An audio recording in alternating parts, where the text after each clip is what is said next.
这，坐。你神神秘秘的，这是要带我看什么？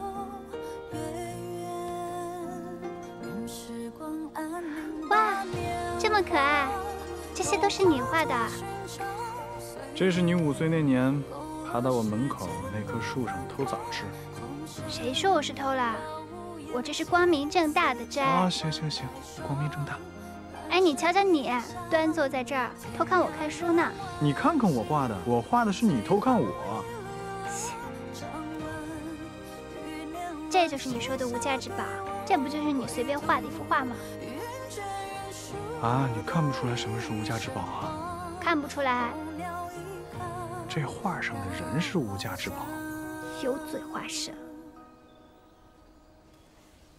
这是什么？这是我纳采的订贴呀，上面有我的生辰八字，还有我全部的身家性命。交给你了。这东西不应该是父母过目吗？我看有什么用？好，那这么说你没有意见？好，我明白了。意见呢是没有了，不过条件嘛有3个。啊，你说。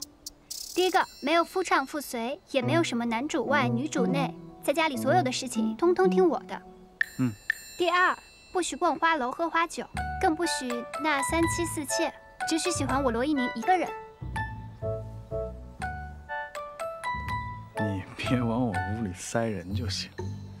我怎么可能往你屋里塞人？你当我傻呀？第三个，不许藏私房钱。我订贴都给你了，我藏什么私房钱？罗胜远，你唬谁呢？我认识你都多久了？这么薄一个本本，你说这是你全部家当？订贴，这当然是我的全部家当了。我再重复一遍：第一，家里面的大事小事全都交由你管，我所有的身家性命全都给你，订贴为证。第二，我绝不娶3妻4妾，今生今世就你怡宁一个妻子。第三，我没有私房钱。好，那既然你都明白了，准备什么时候上门提亲啊？马上去。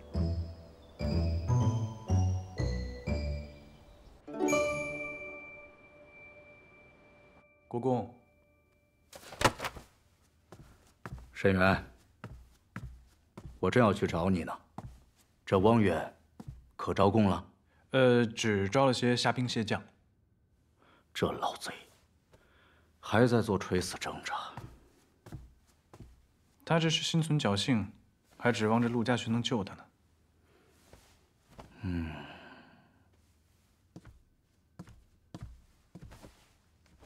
你的意思是，这陆家学和汪远沆瀣一气？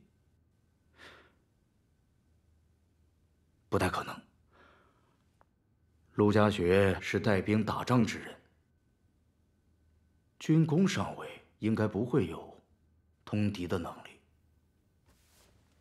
通敌之事，他也许没有，但他一定参与了走私。国公也可还记得陈道衍的死？你曾跟我说过，陆家学唯恐重启陈九恒一案，牵扯他走私一事，所以对你们师门斩尽杀绝。当初你为了保护陈道衍，也算是费尽心机啊。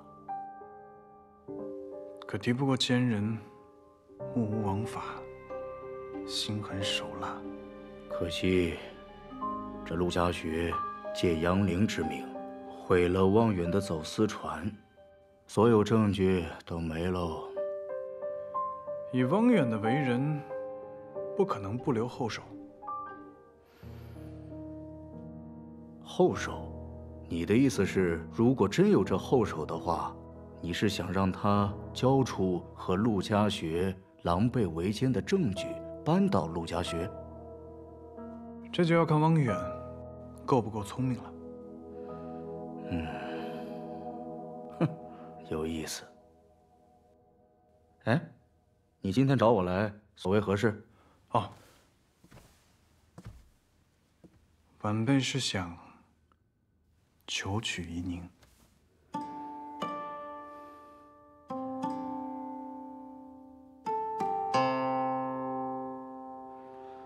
我现在的心思全在汪远这件案子上，此案不结，其他的事情我无心考虑。国公爷说的是。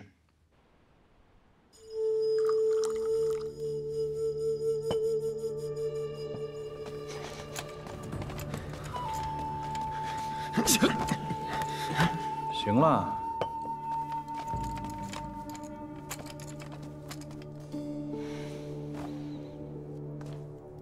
你把我提来，不是为了让我看你饮茶吧？从前你只手遮天，京城的大事小事，都逃不过你的耳目。你我深知彼此，有话不妨直问。罪证俱全，定你的罪，也就是一句话的事情，有什么可问的？ 那你到此来干什么？唉，拖延这些时日，就是想等着陆家学把你给救出去。时至今日，又如何呢？坐以待毙，不如主动出击。这一点你应该比我清楚。我听不懂你在说什么。听不懂也罢，我把你交给官家，同样是大功一件。只不过到时候就是你为鱼肉，我为刀俎，没有任何回旋的余地。你到底想要什么？党羽名单。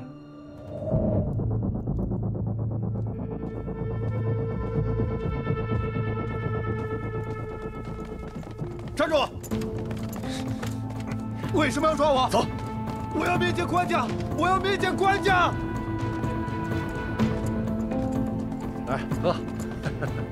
就是他，给我带走！混账！你是谁？走！啊！何人指使你这么做的？放开我！何人指使你这么做的？放开我！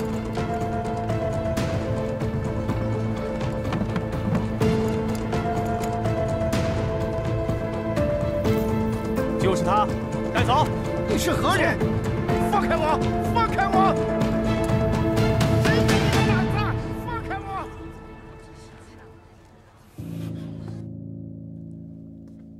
侯爷，汪远已经供出来李侍郎和那几个官员了，会不会下一个就是？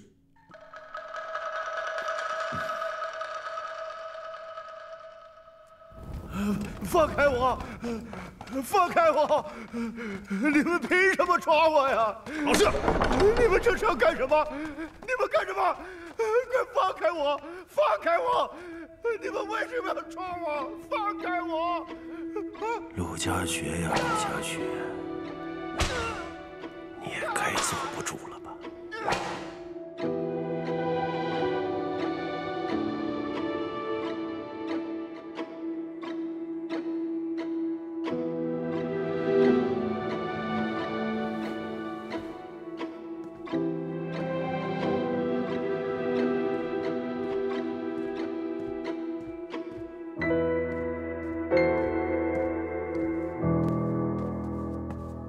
公子，陆家学果然进宫了。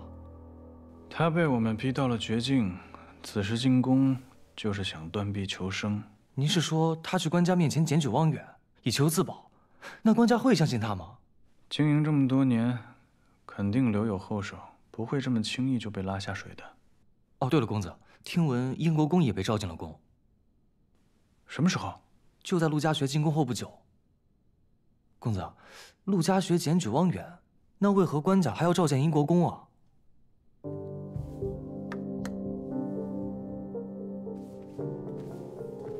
陆家学进宫，不是求生，是想求取夷宁。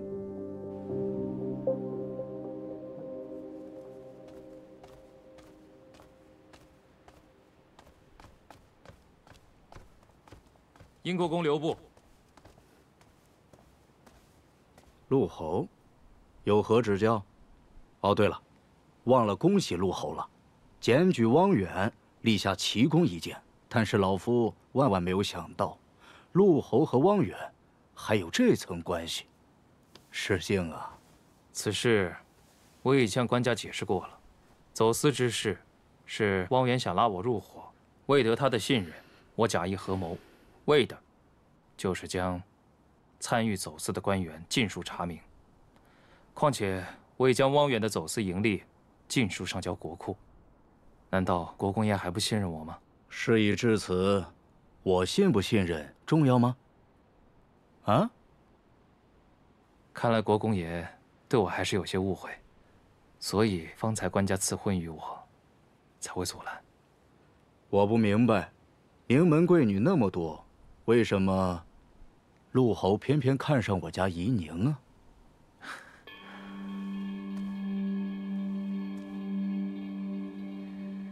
因为我真心喜欢怡宁，我想娶她，真心对她好。可惜啊，我家怡宁和罗少卿早有婚约，难成陆侯的美意了。你可知欺君之罪可是灭九族啊？国公爷，婚约之事，你我心知肚明。你若不信，可以去打听打听，他们的婚事就定在下个月。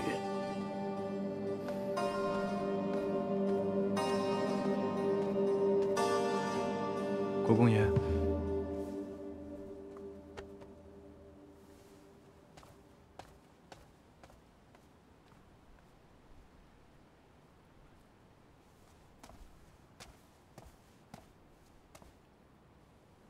你什么时候跟怡宁有婚约了？他当初寄养在罗府，我祖母就把这门亲事给定下了。当时还小，不便提及此事，如今长大了，自然就可以说了。那番话原来是你教殷国公说的呀！你竟为了一己之私，让殷国公冒欺君之罪的风险。若怡宁知道你是这样的人，还会嫁你吗？这个话从何说起啊？蒙骗官家的罪名，在下和殷国公可是担不起。若无事，先告辞了。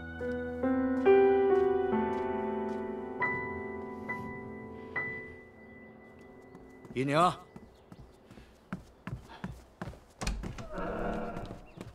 父亲，官家一早召您入宫，可是有什么急事？官家赐婚于你了。赐婚？官家为何要赐婚于我？把我赐给谁了？里面说。姨娘，有一句话我一直想问你，但从来没有问过，你要对我说实话。你跟这陆家学没有什么交集，他为什么总是在纠缠你呀？我和他其实是在别院的时候就认识，那时候我以为是两情相悦，其实是错付了。那你还喜欢他吗？不喜欢。真的？真的。那我就放心了。是这样，今天这陆家学以检举有功为名，想让官家赐婚求娶你。我呢，在朝中还是有几分薄面的，官家就询问我的意思，我就对官家说，我说什么呀？我说，你和罗慎远早就有了婚约了。父亲，太好了。可是，那岂不是欺君？是啊，但当时情况太紧急了。我知道你不喜欢这陆家学，我不能看着你往火坑里跳啊。那官家可相信了？信了，还好我急中生智。我跟官家说，你寄养在罗家的时候，罗老太太在你们小的时候就定下了娃娃亲，因为你们还小，所以没有什么人知道。可是，便宜罗慎远那小子了，我还想再考验他几天呢。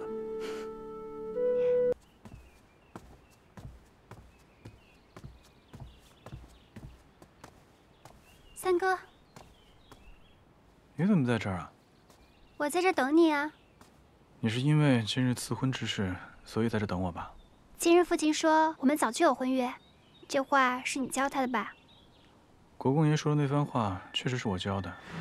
我想先将定帖奉上，待到我考验通过之时，我再正式上门求娶怡宁。可是日后若有人提及到我和怡宁的关系，为了她的声誉，还望国公爷考虑晚辈的说辞。你的说辞？什么呀？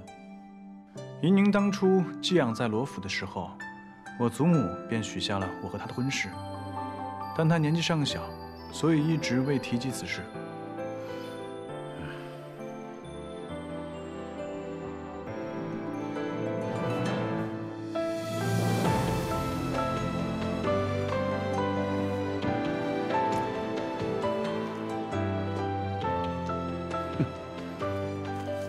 你想的倒挺周全。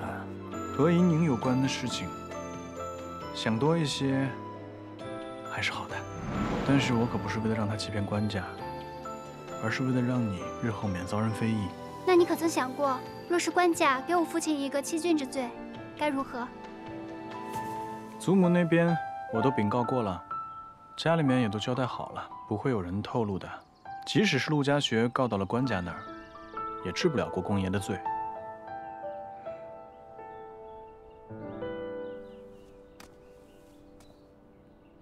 这下放心了吧？嗯。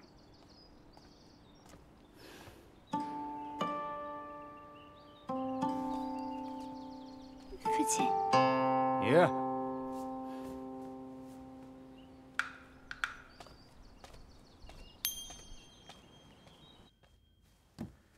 申远啊，有一件事情我一直想不明白。你说这陆家学检举汪远一事，他漏洞百出，为什么官家就能被他所骗呢？我想官家也并未全然相信陆家学，只不过汪远一事牵涉官员甚广，整个朝野动荡，陆家学此时检举汪远，并将所得上交国库，于官家而言，也算是解了燃眉之急。我也是这么想的，所以他摸清了官家的想法，才敢贸然走这步棋呀。他应该是无棋可走了。这一步虽说是暂时保全住了自己，可是也加深了官家对他的怀疑。罗申远，你要感谢这个案子，要不是因为这个案子，你能那么快娶到怡宁？哼，别说1个月，1年都难呐。国公爷所言极是，申远今后定会多替怡宁考虑。申远今日再次登门，向国公爷正式求娶怡宁。有必要吗？现在外面全知道你和怡宁有了婚约，早晚她都会嫁你，何必这么急呢？规矩不能废。上次国公爷尚未应允，今日恳请国公爷准许。好啊，还是懂得礼数的。那明天让你父母来登门求亲吧。申远在此谢过国公。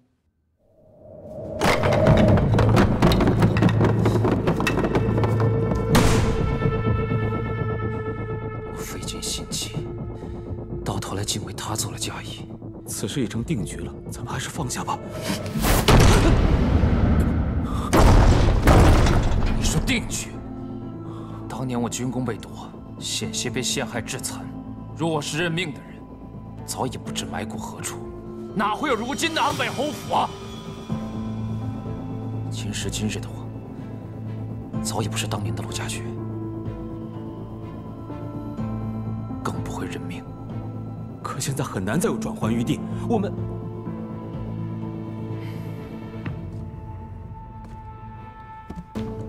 难，不代表不可能。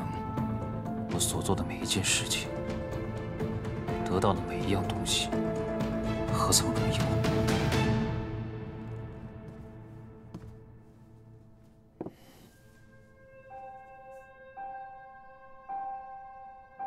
？1个月之后，罗申远就会去怡宁过门，